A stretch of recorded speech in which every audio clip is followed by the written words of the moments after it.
बहू, तूने ऐसा भी क्या किया कि मेरा बेटा रात को घर ही नहीं आता है। अरे वाह बिट्टू, सच तो बड़ी भाग्यशाली है। तेरा पति तेरी कितनी परवाह करता है। अभी तुम बुआ बनी भी नहीं कि तुम्हें मायके भेज दिया। बड़ी खुश किस्मत होती है वो पत्नियां जिनके पति उनकी सुनते हैं। नजर ना लगी तुम दोनों की जोड़ी को। भाभी अपनी ननद दिव्या की नजर उतारते हुए बोली, जिसने अभी अभी घर में प्रवेश किया था। भाभी की बात सुनकर दिव्या मुस्कुरा कर रह गई, लेकिन मुस्कुराहट भी ऐसी जिसमें खुशी कम थी और दर्द ज्यादा था। यह देखकर दिव्या की मम्मी बोली, बहू वो थकी हारी आई है, थोड़ा आराम कर लेने दे, बाद में आराम से बातें कर लेना। ऐसे भी तुझे हॉस्पिटल चलना है ना। अपनी सास की बात सुनकर भाभी दिव्या को मम्मी के कमरे में ही आराम के लिए छोड़ आई और साथ में ये भी बोलकर आई कि अगर किसी चीज़ की ज़रूरत हो तो मुझे बुला लेना, मैं बस थोड़ी देर में अस्पताल से आई। भाभी के कमरे से बाहर जाते ही दिव्या की आंखों में अब तक छुपे आंसू बाहर आ गए। रोना तो वो जोर जोर से चाहती थी, लेकिन भाभी को पता न चले इसलिए चुप थी। आखिर मम्मी और रजत भैया ने मना किया था उसे अपनी भाभी को कुछ भी बताने के लिए।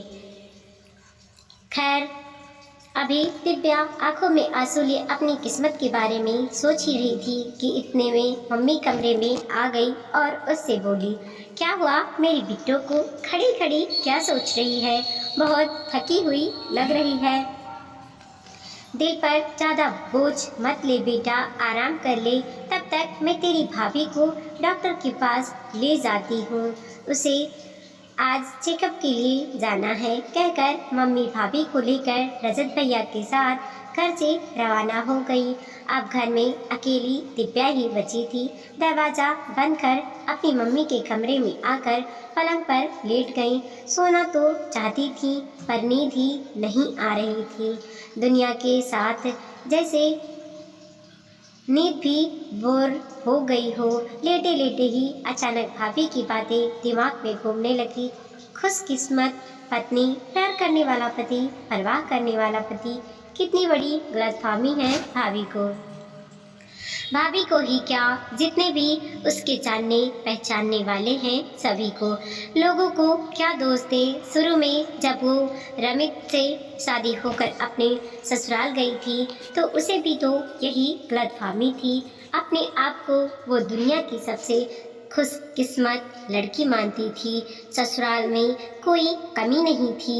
बड़ा सा घर, गहने, साड़ियाँ, घर में नौकर चाकर सब कुछ तो थे उसके पास, पर नहीं था तो सिर्फ पति। रमित उसे पूरा सम्मान देता था, दोस्तों की तरह उससे बातें भी करता था, पर सिर्फ दिन में, वो सबके सामने, पर रात को तो कमरे में आते ही नहीं थे, या यूं कहें कि घर पे ही नहीं होता था। ये बात दिव्या को बड़ी अजीब लगती थी, पर क्योंकि रमित का अच्छा खासा बिजनेस था, इसी कारण उसे लगा कि शायद कोई ज़रूरी काम से बाहर गए हैं। शादी के 2-3 दिन बाद पगफेरे की रस्म में भी जब अपने मायके आई थी तो कुछ दिन बाद रमित ही उसे लेने आया था। उसके बोलचाल व्यवहार से किसी को भी नहीं लगा कि कुछ गलत है। उल्टा वो तो सभी से हंसी मजाक कर रहा था, तो सब कुछ नॉर्मल ही लग रहा था। जो भी रमित से मिल रहा था वो तो दिव्या की किस्मत पर वाकई गर्व कर रहा था कि रमित से शादी कर दिव्या की किस्मत खुल गई। ससुराल आने के बाद में भी रमित ने दिव्या से अच्छे से ही बात की, लेकिन थोड़ी देर बाद ज़रूरी काम का कहकर वो घर से रवाना हो गया और फिर वही हुआ जो शुरुआत के 2 दिनों में हुआ था। वो रात को घर ही नहीं आया। पर इस बार दिव्या ने अपनी सास मालती जी से पूछा तो मालती जी ने कहा, अरे बेटा, अब इतना बड़ा व्यवसाय है और उसे संभालने के लिए एक अकेला रमित, कई बार बाहर के क्लाइंट के साथ अर्जेंट मीटिंग हो जाती है तो उसे अपना पूरा समय देना पड़ता है। इस कारण कई बार उसे ऑफिस में ही स्टे करना पड़ जाता है, लेकिन ये तो हर रोज़ की बात होने लगी थी। 4-5 दिन निकल जाने के बाद उसने रमित से ही पूछा तो वो सकपका गया और उसने कोई जवाब नहीं दिया, बल्कि वो तो उठकर ज़रूरी काम का बहाना बनाकर निकल गया। उसकी हड़बड़ाहट देखकर दिव्या को शक होने लगा कि कुछ न कुछ तो गड़बड़ है, पर पूछे किससे? मालती जी कुछ कह नहीं रही। रमित भी काम का बहाना कर रहा है, घर में और कोई है नहीं, सिर्फ नौकर चाकर के अलावा। दूसरे दिन भी उसने रमित से सवाल किया तो वो फिर से हड़बड़ा कर घर से निकल गया और फिर वही वो लौट कर नहीं आया। लेकिन 2-4 दिन तक ऐसे ही चलता रहा तो अब की बार सुमित दूसरे दिन भी घर पर ही नहीं आया। ये देखकर मालती जी ने उसे फ़ोन लगाया तो रमित ने कहा, क्या घर पर आऊँ मैं? आपकी बहू तो हमेशा एक ही सवाल करती है, आपको सब पता है। हालांकि रमित गुस्सा मालती जी पे था, पर उसने बहू का नाम ले दिया। इस कारण मालती जी गुस्सा हो गई। उन्हें लगा कि दिव्या ने रमित से झगड़ा कर लिया, इसीलिए वो सीधे दिव्या के पास पहुंच गई। बहू, ऐसा क्या कहा तुमने रमित से कि वो घर पर ही नहीं आ रहा है? उनकी बात सुनकर दिव्या हैरान रह गई, पर उसने कहा, मैंने ऐसा कुछ नहीं कहा मम्मी जी, मैंने तो सिर्फ पूछा था कि वो रात को घर पर क्यों नहीं आती। आखिर पत्नी होने के नाते मैं उससे ये सवाल तो पूछ ही सकती हूँ। आखिर ऐसा क्या काम है तुझे उससे जो उससे ये पूछ रही है? क्या कमी है तुझे इस घर में? पहनने को महंगे महंगे कपड़े मिल रहे हैं, इतने गहने मिल रहे हैं, घर में नौकर चाकर काम कर रहे हैं, ऐसो आराम की ज़िंदगी है, और क्या चाहिए तुझे जो उसे परेशान कर रही है? मालती जी गुस्से में बोली। उनकी बात सुनकर दिव्या बिल्कुल हैरान रह गई। आखिर एक सास बेशर्मों की तरह पूछ रही है कि उसे उसके पति से क्या चाहिए, तो वो क्या जवाब दे। उसने धीरे से कहा, मम्मी जी, क्या एक पत्नी को अपने पति से यही सब चाहिए? रमित मेरे पति हैं। पर कहते कहते वो रुक गई। उसने खुद बोलने में शर्म भी आ रही थी। वो क्या बोल रही है? पर मालती जी तो गुस्से में बोली, तू पत्नी है उसकी, आज तक रिझा तो नहीं पाई उसे। क्या फ़ायदा तेरी खूबसूरती का?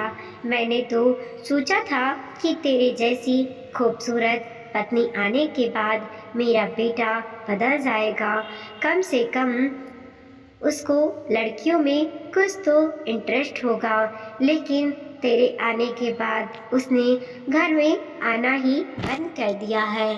अब मैं क्या करूं? अचानक कहते कहते मालती जी रुक गईं। उन्हें ऐसा लगा जैसे उन्होंने वो सब बोल दिया जो उन्हें बोलना ही नहीं चाहिए था। दिव्या बिल्कुल हैरान परेशान उनकी तरफ देखने लगी। उसको अपनी तरफ देखता देखकर मालती जी चुपचाप कमरे से रवाना हो गई, जबकि दिव्या वहाँ ठगी सी खड़ी रह गई। इतना बड़ा धोखा, मतलब रमित एक गे है, इतनी बड़ी बात छुपाई गई। उसे कुछ समझ नहीं आया कि वह करे क्या। काफ़ी देर तक वो रोती ही रही। एक बार घर पर फ़ोन लगाने की भी सोची, फिर सोचा कि पहले उसे रमेश से बात कर लेनी चाहिए, इसलिए अब वो रमित से साफ साफ बात करना चाहती थी। और 2 दिन तक रमित घर नहीं आया। इस दौरान मालती जी भी दिव्या से बचती रहीं। खैर, जब कुछ दिन बाद रमित घर पर आया तो दिव्या ने उससे साफ साफ पूछा। तब पता चला कि रमित ने उससे शादी मालती जी के दबाव में आकर की थी, नहीं तो उसे लड़कियों में कोई इंटरेस्ट था ही नहीं। वो तो अपने दोस्त मनन को बहुत चाहता था और उसके साथ अपनी पूरी जिंदगी बिताना चाहता था, पर मालती जी ने समाज की दुहाई देकर रो धोकर उसकी जबरदस्ती शादी करवा दी। ये सब सुनकर दिव्या अपना ही सिर पकड़कर बैठ गई और तब उसने अपने भाई रजत और मम्मी को बुलाया था। सब कुछ पता चलने के बाद रजत भैया ने रमित से साफ साफ पूछा, रमित जी, अब जो हो चुका है वो हो चुका है, लेकिन अब आगे का क्या सोचा है? तब रमित ने भी साफ साफ कह दिया, दिव्या यहाँ चाहे तो रह सकती है, उसके यहाँ रहने से उसे कोई दिक्कत नहीं है, उसे किसी चीज़ की कभी कमी नहीं होगी, ना उसके मान सम्मान में कोई कमी आएगी, लेकिन मैं उसे पति की तरह प्यार तो नहीं दे सकता। इससे पहले कि रजत भैया कुछ कहते, मालती जी हाथ जोड़कर बीच में ही बोली, दिव्या, मैं जानती हूँ कि मुझसे गलती हो गई, मैं हाथ जोड़कर उसकी माफ़ी मांगती हूँ, लेकिन बेटा अब तुम इस घर की बहू हो, इस घर की इज्जत मान मर्यादा तुम्हारे हाथों में है, तुम चाहो तो मैं सब कुछ तुम्हारे नाम कर दूंगी, पर तुम जाना मत। ये सुनकर दिव्या गुस्सा हो गई, अपनी बदनामी ना हो इस कारण अपने मेरी ज़िंदगी बर्बाद कर दी, मुझे कोई बात नहीं करनी आपसे, इस फसाद की जड़ तो आप ही हो। तभी रजत भैया ने कहा, अब जो भी निर्णय लेना है दिव्या को लेना है, हम उसके हर निर्णय में उसके साथ हैं। रही बात यहाँ रुकने की, तो अभी फ़िलहाल इसे हम मायके ले जा रहे हैं ताकि ये शांतिपूर्वक अपना निर्णय ले सके, कहकर रजत भैया और मम्मी उसे लेकर आ गए। पूरे रास्ते में उसे ज़रूर समझा दिया कि तुम्हारी भाभी से कुछ मत कहना, वो पूरे महीने से है और तुम तो उसकी लाडो हो। ये सब सुनकर वो परेशान हो जाएगी, फिर जो भी निर्णय लेना वो बाद में ले लेंगे। सच वक्त कैसे बदलता है वो आज दिव्या ने देख ही लिया। कहा तो 1 महीने पहले वो अपनी शादी को लेकर इतना खुश थी, पर कहा वो आज इस शादी को लेकर परेशान हो चुकी थी और अब निर्णय लेने की बात हो रही थी। जो हिम्मत अभी की, अगर वो हिम्मत रमित पहले कर लेता तो उसकी ज़िंदगी तो बर्बाद नहीं होती। खैर तभी फ़ोन की घंटी बजी तो उसने देखा मम्मी का फ़ोन था।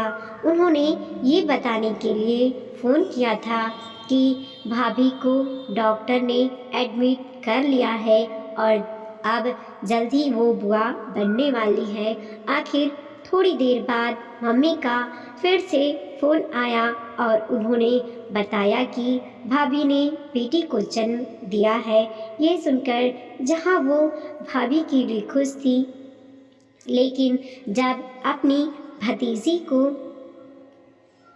उसने गोद में लिया तो उसे देखकर मन ही मन उसने निर्णय भी ले लिया। आखिर कुछ दिनों बाद उसने अपना निर्णय अपनी मम्मी और भैया को बता दिया। वो रमित के साथ नहीं रह सकती थी। आखिर खुश रहने का हक उसे भी है, माँ बनने का हक उसे भी है और ये खुशी उसे उस सोने के पिंजरे में तो नहीं मिल सकती थी। उसके इस निर्णय का उसके मायके वालों ने पूरा सम्मान किया, यहाँ तक कि रमित ने भी, क्योंकि उसकी मम्मी की जिद में दिव्या की तो कोई गलती नहीं थी। बिना कोर्ट कचहरी के दोनों की सहमति से तलाक भी हो गया। तलाक के एवज में दिव्या ने कोई पैसा नहीं लिया, बस जो उसके मायके वालों ने सम्मान दिया था वही वापस लेकर आई थी। हालांकि रमित की सच्चाई समाज के सामने आने पर उसकी काफ़ी बदनामी हुई। कुछ दिनों बाद दिव्या ने अपने करियर की शुरुआत की और उसके बाद दिव्या के भाई ने एक अच्छा सा लड़का देखकर उसका पुनर्विवाह करवा भी दिया गया। वीडियो को लाइक कीजिए, कमेंट कीजिए और अपने दोस्तों के साथ ज़रूर शेयर कीजिए।